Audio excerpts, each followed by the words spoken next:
ഒന്ന് സ്റ്റോപ്പ് ചെയ്യുക. ബാക്കി കാര്യങ്ങൾ എന്താണെന്ന് വെച്ചാൽ ചെയ്യുക കേട്ടോ. ഹായ് ഫ്രണ്ട്സ്, ഞാൻ കഴിഞ്ഞ ദിവസമല്ലേ ഈ ഓയിൽ വാങ്ങിക്കാൻ വേണ്ടിയിട്ട് ഞാൻ കോട്ടക്കലിൻ്റെ ഷോപ്പിൽ പോയിട്ടുണ്ടായിരുന്നു. എൻ്റെ മോൻ്റെ തലയിൽ നല്ലോണം ഡാൻഡ്രഫുണ്ട്, നല്ലോണം താരനെന്ന് വെച്ചാൽ നല്ലോണം ഉണ്ട്. അപ്പം ഞാൻ അങ്ങനെ വേണ്ടിയിട്ട് ഞാൻ ഇൻസ്റ്റയിലും യൂട്യൂബിലൊക്കെ നല്ല റിവ്യൂ കണ്ടിട്ട് പോയതായിരുന്നു. അപ്പോൾ അങ്ങനെ പോയപ്പോൾ ഞാൻ പറഞ്ഞു എനിക്കിങ്ങനെ ഈ ഓയിൽ വേണമെന്ന് പറഞ്ഞു. അപ്പോൾ അവിടുത്തെ ആൾ പറഞ്ഞു ആർക്കാണ്, നിങ്ങൾക്കാണോ അല്ലെങ്കിൽ ആർക്കാണോ ചോദിച്ചു. അപ്പോൾ ഞാൻ പറഞ്ഞു എൻ്റെ മോനാണ്, ഇവനാണ് 12 വയസ്സായിട്ടുള്ളൂ ആൾക്കെന്ന് പറഞ്ഞു. അപ്പോൾ അവർ പറഞ്ഞു മോനാണെന്നുണ്ടെങ്കിൽ അത് തേക്കണ്ട, നിങ്ങളും തേക്കാത്തതാണ് നല്ലതെന്ന് പറഞ്ഞു. അപ്പോൾ ഞാൻ ചോദിച്ചു അതെന്താണെന്ന് ചോദിച്ചു.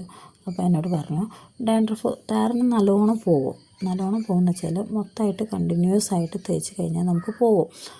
പിന്നെ അതിൻ്റെ നെഗറ്റീവ് എന്താണെന്ന് വെച്ചാൽ പിന്നെ അത് കുറച്ച് കഴിഞ്ഞാൽ നല്ലോണം മുടി കൊഴിഞ്ഞ് പോകുമത്രേ.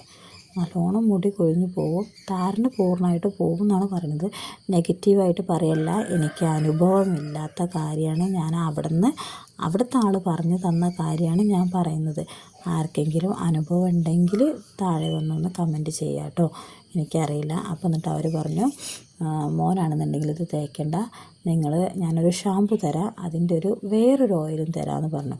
പക്ഷേ അതിൻ്റെ ഓയിലിന് അന്ന് ഇത്രയും നല്ല റേറ്റ് ഉണ്ടായിരുന്നു, 345 രൂപ അങ്ങനെ എന്തോ ഉണ്ടായിരുന്നു. ഷാമ്പൂവിനും ഓയിലിനും കൂടെ 500 രൂപ അങ്ങനെ എന്തോ 500-600 രൂപേൻ്റെ അടുത്തുണ്ടായിരുന്നു. അപ്പോൾ ഞാനത് വാങ്ങിച്ചില്ല. എനിക്കത് വാങ്ങിക്കാൻ അന്ന് ക്യാഷ് ഇല്ലായിരുന്നു എൻ്റെ കയ്യിൽ. എനിക്ക് വേറെയും സാധനങ്ങൾ അവിടുന്ന് വാങ്ങിക്കാനുണ്ടായിരുന്നു. അപ്പോൾ അതുകൊണ്ട് നെഗറ്റീവായിട്ട് പറയല്ല, ഞാൻ അറിഞ്ഞ കാര്യമാണ് പറഞ്ഞത്. ആർക്കെങ്കിലും അനുഭവം ഉണ്ടെങ്കിൽ ഒന്നൊന്ന് പറയണേ.